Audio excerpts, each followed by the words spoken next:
Sup everyone, I'm your female otaku and I'm here to review episode 11 of Demi-chan. And last week, a couple of people were telling me, hey Sloan, don't you find the vice principal suspicious? And I didn't really pay too much mind to him. I mean, yeah, he seemed a little bit, I don't know, like, I wouldn't really say suspicious, but there's definitely going to be something about him that would be brought up again later on. And what do you know? This was that episode. The vice principal goes up to Takahashi-sensei and tells him to back off a little bit, and that because the girls, the demi-girls, are being too reliant on him, and that they need to be more independent or rely on other people because they don't interact with their other classmates and they don't interact with other teachers besides, Sato-sensei, but, it's kind of like a default with her because she's also a demi. So I understand the vice principal's concern. I'm not going to say he's an upright jerk. I completely understand why he would think that. But, however, I also disagreed with him in a way. Like, I agreed and disagreed with him. Like, I agree that the girls should be interacting with their classmates more and maybe talking to the other teachers as well, but mainly, like, interact with their classmates more.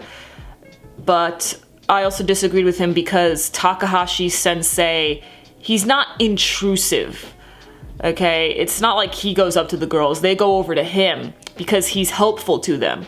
And it was stated over in episode 1 how he wanted to interview demis because he found them interesting. And he said so in this episode that it was originally going to be a personal interest type thing for, a blog and things like that. He was just curious. So that's all fine. That's all good. But then he realized that they had problems. And this is when he started to learn about the more human side of them and started to accept them as both human and demi equally, and wanted to, help each and every single one of them, help them through the bad times, or just help them discover more about themselves. So it became something more than just, personal research. It was to help them. And that's where, Takahashi-sensei, he got so depressed. I was like, oh, Takahashi-sensei, it's okay. You are not in the wrong. I didn't think Takahashi-sensei was in the wrong in the slightest. Honestly, he felt so bad when he had to turn the girls down. Oh, bro. Oh no, you weren't being intrusive. I just felt so bad. And then in the meantime, with the other classmates, like those students, they were trying to figure out why it is the demis go to Takahashi-sensei instead of to their fellow classmates. And then the one of the girls who was talking behind Yuki's back a couple episodes, she stated that maybe it's because we treat them like humans. And then they were like, whoa, wait. Are you saying that if we don't treat them like humans, like everybody else, like that's being like prejudice? We would be discriminating them. And then she was all like, no, I think treating them just like humans is being, prejudiced, that we're discriminating them because we don't try to understand the demi side of them. It's like we're completely ignoring their demi side.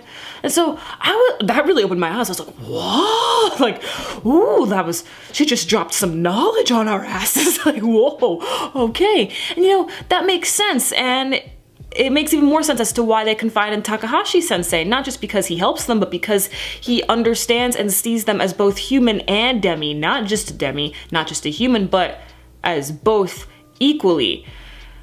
And that was very interesting. So luckily at the end of the episode, things all worked out. Hikari gathered all the girls, including Sato-sensei, and they did a video letter to Takahashi-sensei, letting him know, like, hey, don't worry, you helped us out a lot. And it was really getting to Takahashi-sensei. He, was gonna tear up and everything. And I'm just like, you're a good man, Takahashi. And at the end of the episode, the vice principal says that he takes back what he said, because we see that the demis are interacting with their fellow peers, and they're, talking with them, hanging out with them. So that was all fun and good, and I'm glad things worked out in the end. This was a very nice episode. It was a great way to show us Takahashi's character now and his influence on the others, and also how to treat demis. You know, I was just so shocked by that conversation. The fact that if we treat demis just like humans, then we would be discriminating them. Like, whoa, that was such an eye-opener. Like, facts. Straight up facts was just brought onto this episode, like, damn. But yeah, let me know how you felt about this episode. Were you shocked by the knowledge that was dropped? How do you feel about Takahashi-sensei and the other students? And catch me later as I review the finale of March Comes in Like a Lion, Samurai Jack, and The Promised Neverland. I'm your female otaku. Sign.